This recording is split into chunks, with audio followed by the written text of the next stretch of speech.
On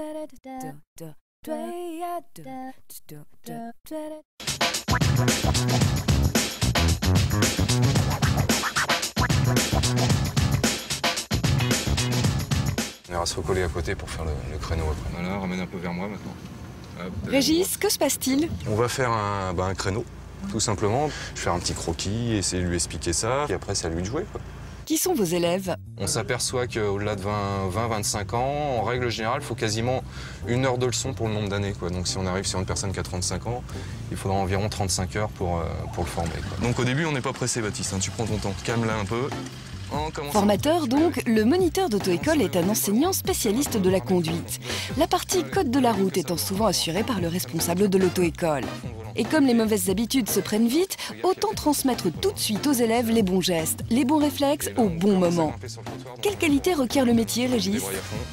La patience, l'écoute aussi, parce qu'en fait ça se passe dans les deux sens, hein, c'est un échange. Si on voit pas que ça passe d'une certaine manière, on essaye d'aller piocher autre part pour voir si ça passe. En résumé? C'est la patience et puis un minimum de psychologie et beaucoup de pédagogues en fait.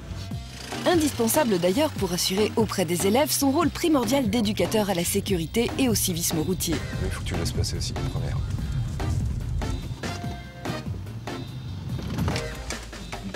Pas grave. Quel taux de réussite aux examens, Régis?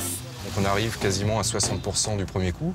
Et en conduite accompagnée, le taux il est un petit peu plus élevé. On doit arriver entre 75 et 80% quand même. En tant que moniteur, vous vous sentez impliqué par les résultats de vos élèves?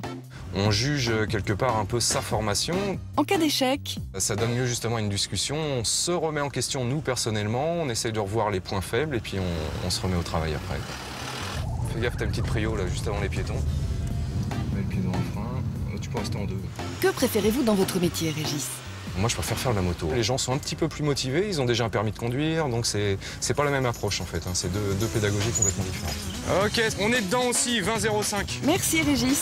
Parmi les différentes possibilités d'évolution de carrière, le moniteur d'auto-école, accessible avec le brevet BP Caser, peut devenir donc moniteur moto ou poids lourd, inspecteur du permis de conduire ou encore se mettre à son compte.